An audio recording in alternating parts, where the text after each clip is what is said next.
ด้วย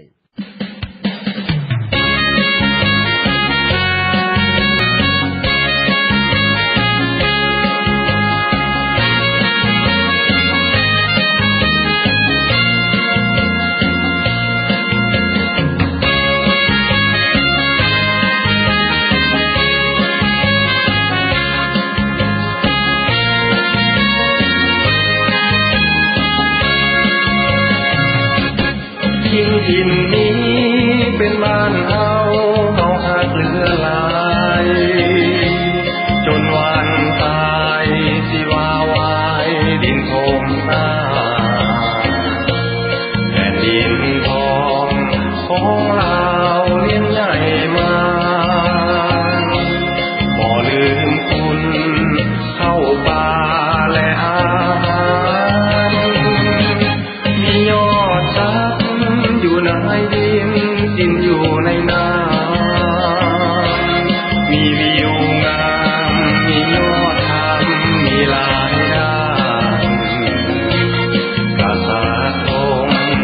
ก็ทรงคอยโปรดปรานเมื่อมีทุกรัฐบาลคอยส่วนดูเมืองเรานี้ที่ข้า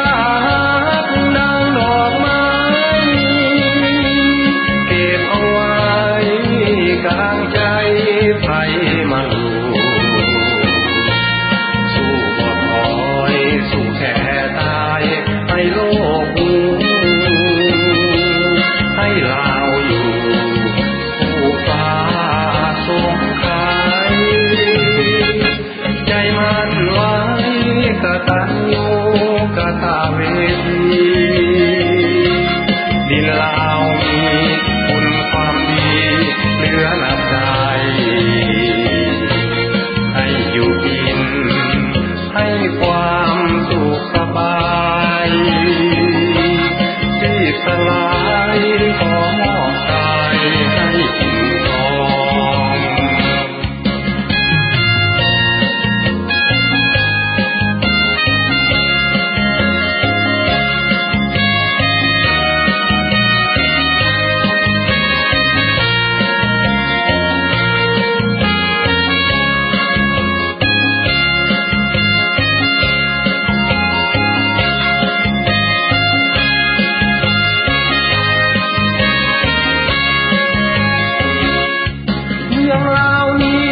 ที่ข้านางดอกไม้เก็บเอาไว้กลางใจไฟมาลูสู้บ่ถอยสู้แก่ตายให้โลกรู้ให้เราอยู่ผู้ฟ้าสงไขใจมันไว้กตัญญูกตเวทีดินลาวมี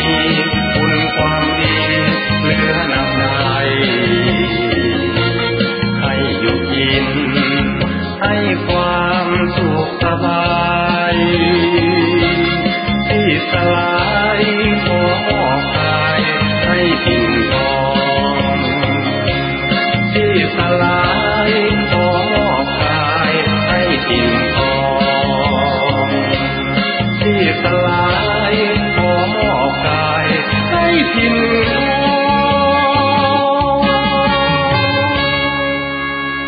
นี่ก็เป็นเพลงพินทองจากศิลปะของฐานสุมนทาศิริมโนธรรม